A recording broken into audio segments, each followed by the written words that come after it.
Muchísimas gracias por haberme invitado hoy, Saray, muchísimas gracias. Y nada, quisiera hablar un poco de la concepción de derechos humanos. Cuando yo estaba en la CIA, cuando estaba en el Pentágono, mi trabajo era explicar el porqué de las cosas y cómo habíamos llegado hasta donde habíamos llegado. En más de una ocasión me tocó explicar a la Casa Blanca, escribir papeles para la Casa Blanca.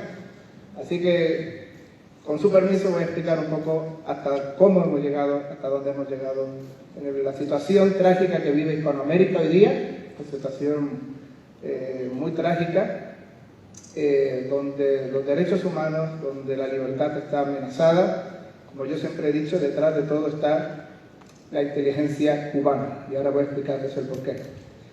Muchísimas gracias por la introducción. Como ya me habían dicho, estuve 4 veces en Afganistán, asesor de la policía en Kabul, estuve en Irak, estuve en Colombia, en Plan Colombia. Muchísimas gracias por esa introducción tan bonita que me han hecho. Y nada, fui analista de la CIA, de la DIA, estuve en el Pentágono, estuve en la Security. Pues bueno, vamos a empezar. ¿Qué es derechos humanos? Es lo primero que tenemos que definir. Y voy a dar mi humilde interpretación de los derechos humanos, según las Naciones Unidas y según muchos organismos internacionales.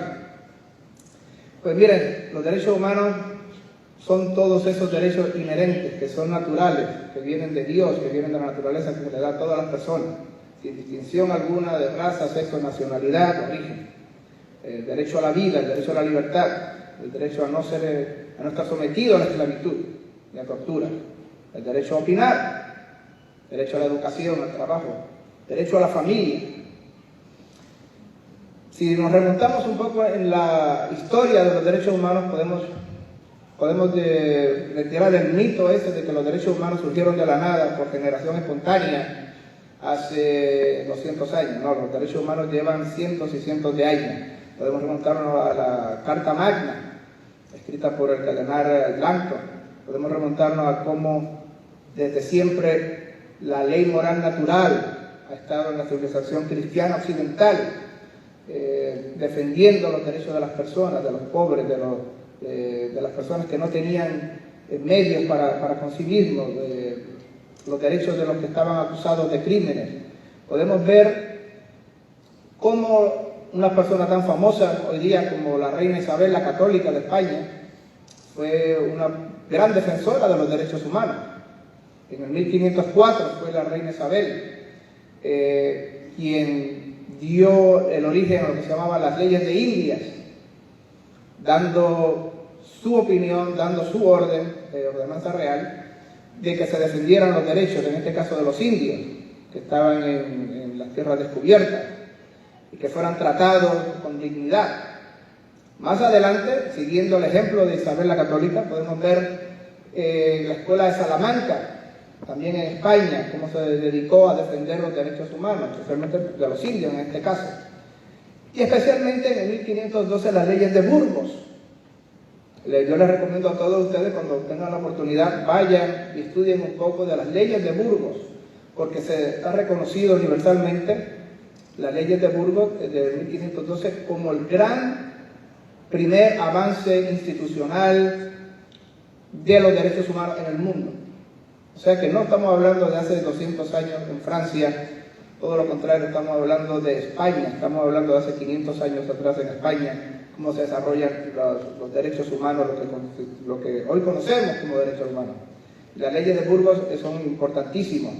Por ejemplo, que los indios eran libres y deben ser tratados como tal, que los indios han de tener casas, que no se les podía confiscar sus propiedades, que los indios debían tener comunicación con los cristianos, que no se les debía obligar, que se les debía predicar, pero no obligar a la fuerza a convertirse al cristianismo. Los derechos, las leyes de Burgos son importantísimas para entender esta concepción cristiana occidental de los derechos humanos. La gente no lo sabe, pero no fue en Estados Unidos en el siglo XIX cuando se empezó a abolir la esclavitud. Estamos hablando de 1537, el Papa Pablo III, Sublimis Deus, donde enfáticamente condenaba la esclavitud de una manera muy, pero que muy directa en las personas, los indios y toda persona que estaba sometida a la esclavitud no deben ser reducidos a la servidumbre, decía el Papa Pablo III en 1537. Y en el 1839, ya para hablar de los negros que trabajaban aquí en Estados Unidos, las personas extraídas de África, el Papa Gregorio XVI decía muy claramente que reprobamos, pues, en virtud de nuestra autoridad apostólica, todas las prácticas antedichas de la esclavitud como absolutamente indignas del nombre de cristianos. Estamos hablando precisamente 20 años antes de la guerra civil, antes de la guerra entre el norte y el sur en Estados Unidos. Ya se defendía de una manera muy drástica los derechos de las personas a no ser esclavizadas, en este caso las personas traídas de África aquí a Estados Unidos.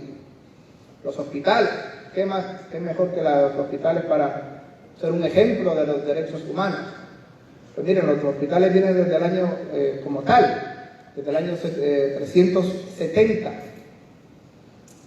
Claro, antes de eso había muchísimos doctores privados, gente que hacía desde la antigua Grecia y Persia, que hacía la medicina, pero no había ese concepto de hospital, donde hay un grupo de personas enfermas que se reúnen en el mismo edificio, pobres, muchos de ellos sin recursos para pagar por la medicina, por el cuidado, y venía gente a cuidarlo especialmente a ese edificio. Ese concepto de hospital viene del año 370 de nuestra época, del año 390 de nuestra época. ¿A quién le gustan las universidades? A todo el mundo. Defensora de los derechos humanos, las universidades. Bueno, pues démosle gracias al Papa Gregorio VII, porque fue su decreto en el año 1079 lo que dio origen a lo que hoy llamamos universidad, y especialmente a la primera universidad occidental, en el año 1088, la Universidad de Bolonia. De ahí pasamos a la violación de los derechos humanos en nombre de los derechos humanos, en nombre de la libertad, de la fraternidad y la tolerancia, como por ejemplo el terror en Francia, entre 1793 y 1794, 40.000 personas asesinadas por no ser suficientemente revolucionarios, la guillotina. Pueblos enteros, muy fieles al rey o muy fieles a la iglesia, eran ahogados completamente, todo el pueblo, hasta el último bebé, hasta el último niño. Los sacaban de las casas, los llevaban al río y todos ahogados al mismo tiempo. Aquí empezamos ya a ver un cliché, empezamos a ver algo que ya las otras personas habían dicho: destruir la libertad en nombre de la libertad. Después, los voy a hacer libres, les voy a dar libertad, los voy a sacar de la pobreza. Pero el único problema es que antes de eso tengo que matar a la mitad de ustedes. Eso ya lo hemos visto con mucha anterioridad y lo seguimos viendo hoy día, desgraciadamente, en Hispanoamérica. Cruzamos el tiempo, llegamos al siglo XX, el siglo del comunismo, tan desgraciadamente extendido por toda Hispanoamérica y en el mundo.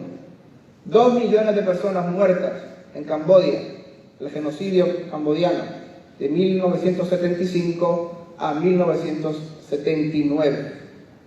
2 millones.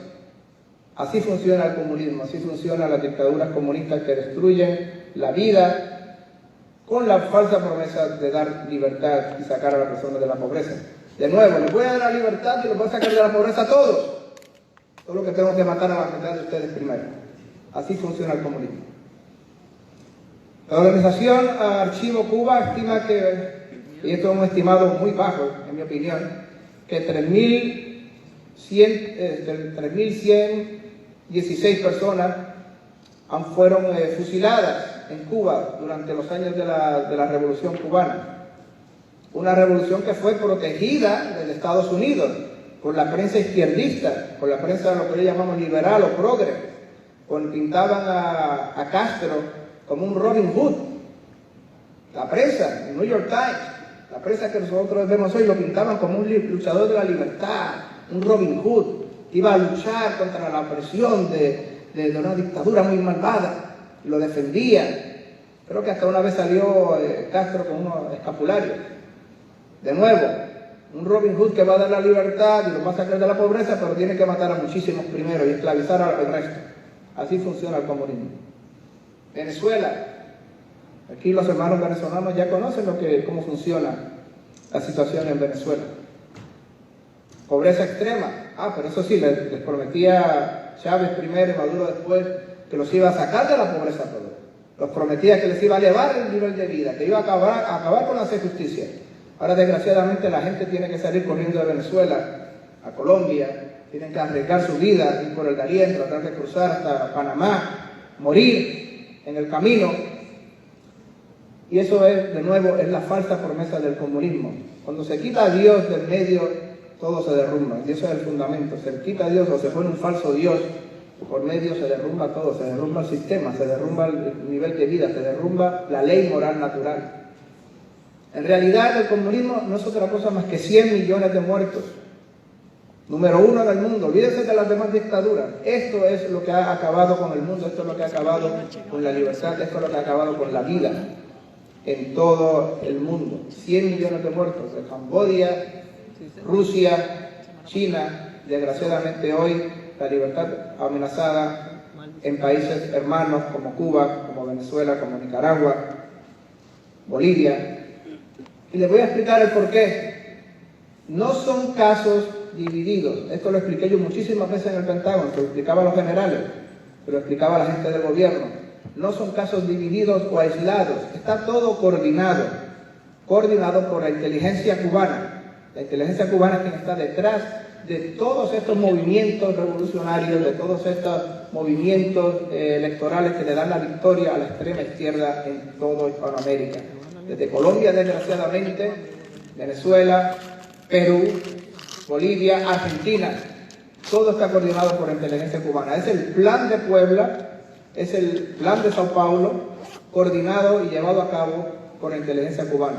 Ahora bien, aquí también tenemos nuestros problemas, la censura. La izquierda se hace miembro, se hace con el poder de las redes sociales, se hace con el poder de los medios de comunicación, y también tenemos que luchar contra eso, porque no podemos defender la libertad en otros países si no defendemos la libertad primero aquí en Estados Unidos. Me pueden seguir en mi canal de YouTube, From Alexis Contractor, y mi último mensaje es este: yo sé que vamos a ganar, yo sé que el comunismo se derribará, a pesar de su poder enorme que tiene, a pesar de que gobiernan los medios, a pesar de que gobiernan todo este aparato de adoctrinamiento, de lavado de cerebro en Hispanoamérica y de conquistar. Nosotros tenemos a Dios, ellos no. Muchas gracias. ¡Bravo!